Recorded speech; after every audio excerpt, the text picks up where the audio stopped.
Sometimes it may seem like people are allowed to continue to do their bad deeds without consequences. It is more alarming when it happens among the people of God. Have you ever seen God deal out justice to those who portray themselves as innocent? Our daily Bible readings provide us with a framework for hearing the parables of God's just kingdom. In particular, we learn that God's kingdom will be like the tree that he raises in Ezekiel 17, in which birds of every nest will find shelter, even in light of them not being able to recognize Christ, as in Matthew 13, and especially for those who continually cry out for justice, as the persistent widow does in the parable of Luke 18. These verses lead us into our passage for today. Matthew 13 is dedicated to the parables of the kingdom. In 8 parables, Jesus explains how to understand the kingdom of God to a large crowd that had followed him to the sea.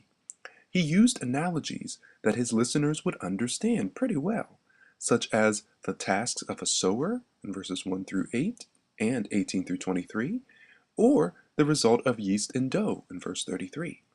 Thus, the revelation of the kingdom of God is hidden in plain sight, which is the nature of the kingdom.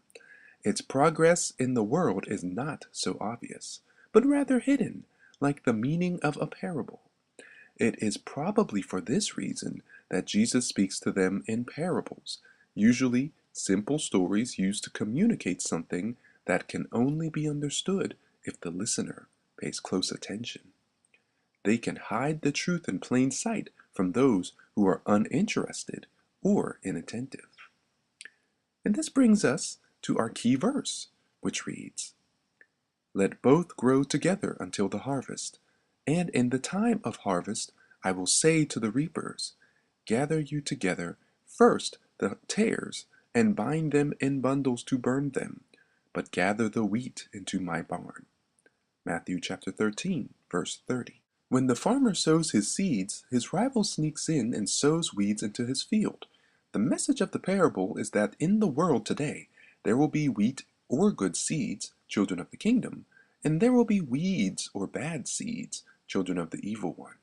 And these two seeds are systematically intertwined in the circle of life, such that ultimate separation and judgment will only be possible at the end of time. While Jesus himself is the Son of Man who sows good seeds, children of the kingdom, the devil is also active in the world, sowing his own seeds, children of the evil one. Thus, just like the wheat and the weeds coexist in the field, children of the kingdom and children of the evil one exist together in the world, not waiting for the destruction of the children of evil, but also for the children of the kingdom to transform the world like leaven transforms dough. Reapers will come to do the separation and give the tares to destruction. The word here for burn connotes completely burning something up so there is nothing left, and is often used to refer to end times judgment. But for now, the workers are told to let the wheat and the weeds grow together, because the judgment and the weeding belong to God. The kingdom is not a big, massive enterprise, not something that the world would look at and admire. Jesus says it's the size of a mustard seed. The very small and unassuming mustard seed serves as an example of the subversive nature of the kingdom of God. It starts off small, but grows big in influence, just like the mustard tree grows and provides shelter for birds. The kingdom of God is like leaven or yeast, which is used in both positive, verse 33, and negative, Mark 8:15, context to metaphorically refer to behavior that spreads from person to person. A small amount of yeast is mixed with flour, and when placed under the right circumstances, transforms a small dough into larger dough. Although hidden, it spreads slowly through the dough until it is leavened. This is a picture of the kingdom of God, which is hidden but pervasively transforming the world.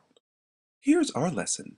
We look through our human perception and expect things to be worked out in big and bold ways. God displays his power by using what seems insignificant to subvert the power of what the world sees as mighty.